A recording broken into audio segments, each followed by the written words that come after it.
ఈరోజు రాష్ట్రంలో జరుగుతున్న రాజకీయ పరిస్థితులు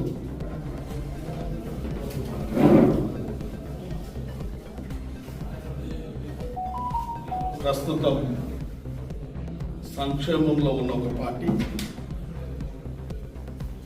అమ్మ పలుకు జగదంబ పలుకు ఈ రాష్ట్రాన్ని అతలాకుతలం చేస్తా ఉన్నాయి. లిబరల్గా మారిన లిక్కర్ ఒక పార్టీ ఈ రాష్ట్రాన్ని ఏ విధంగా దోసుకుందో అంటాం కదా. సర్వస్వ దేవతలు ఉంటారు, అప్పుడప్పుడు ఒక దుర్మార్గాన్ని కానీ అన్యాయాలను కానీ అంచువేతకు దేవుని రూపంలో కొందరు పలుకుతూ ఉంటారు, అప్పుడప్పుడు పలుకులు. కాబట్టి ఈ రాష్ట్రంలో ఈ దేశం మన స్వాతంత్రం రాకముందు దేశంలో నీటి ప్రాజెక్టులు చాలా బ్రిటిష్ పరిపాలన పారదోలిన తర్వాత కాంగ్రెస్ పార్టీ జవహర్లాల్ నెహ్రూ ఆధ్వర్యంలో, ఇందిరాగాంధీ ఆధ్వర్యంలో ఈ భారతదేశంలో ప్రతి పౌరునికి ఆహార భద్రత కల్పించాలి. ఆహార భద్రత కల్పించాలంటే నీటి వసతులు కావాలని చెప్పి ఎన్నో బహుళార్థ సాధక ప్రాజెక్టులు ఈ దేశంలో తీసుకురావడం జరిగింది. Nagarjuna Sagar project, Srisailam project, Nizam Sagar project, Sripada project, ఎన్నో ఒక 20 నుంచి 30 ప్రాజెక్టులు ఉమ్మడి ఆంధ్రప్రదేశ్లో తేవడం జరిగింది. అన్నాల మార్గం అయిపోయింది. ఇలా పరిస్థితి ఏంటంటే ప్రజలకు అందరికీ తెలుసు, మేధావులకు తెలుసు, ఈ రాష్ట్ర ప్రజలకు అందరికీ తెలుసు.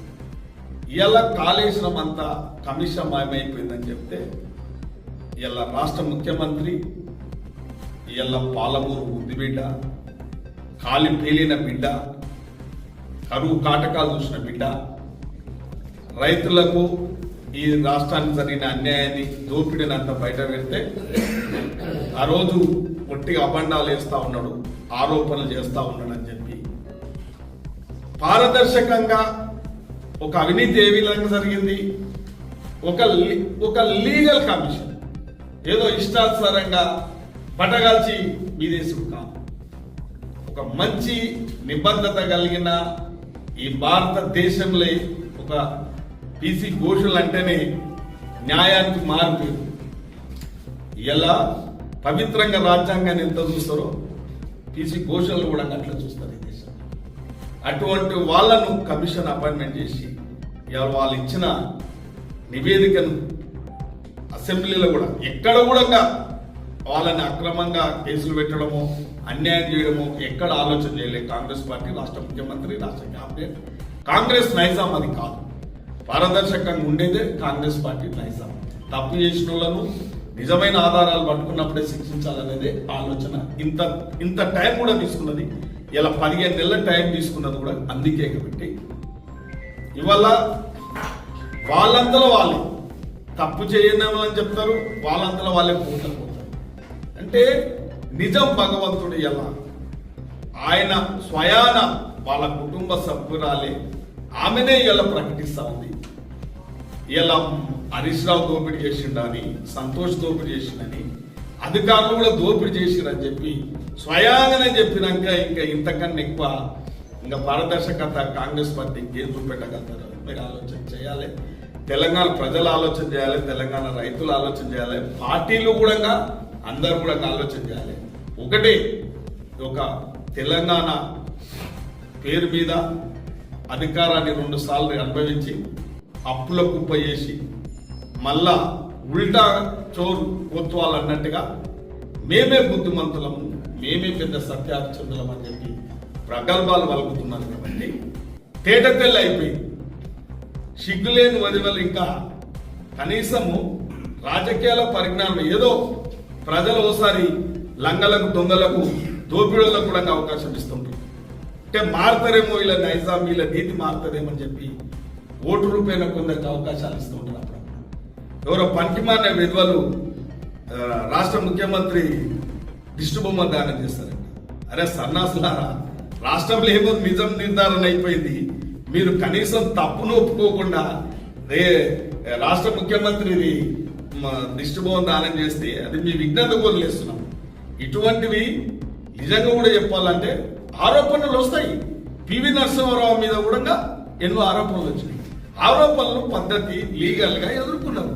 మీరు కూడా తప్పుడు ఆరోపణలు అయితే ఎదుర్కోండి. కానీ పుట్టిగానే ఇలా మా వాళ్ళు నిండా మునిగినాక కూడా ఇంకా మునగలేదని అంటే ఇంకా ఏం చెప్పాలా వీళ్ళకు? అందుకే ప్రజలు కూడా విఘ్నులు. అన్ని పార్టీల్లో కూడా నేను చెప్తా ఉన్నా, అందరు ప్రజలు కూడా చెప్తా ఉన్నా, వాళ్ళు నిండా నూరాల్లా ఒకటే కాదు, మిషన్ భగీరథ మీద దోపిడీ ఏ వదిలే వాళ్ళు రాష్ట్రంలో. వైన్ మైండ్ మీ అంతా తెలుసు.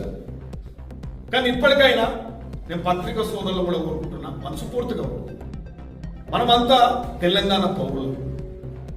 ఇవాళ రేపటి భవిష్యత్ అంతా నాశనమైంది. మనం కాపాడుకోకపోతే ఉంటది. రాజకీయాలలో మీరు చూసిర్రు ఇవాళ ఒక మన నియోజకవర్గంలో చూడండి,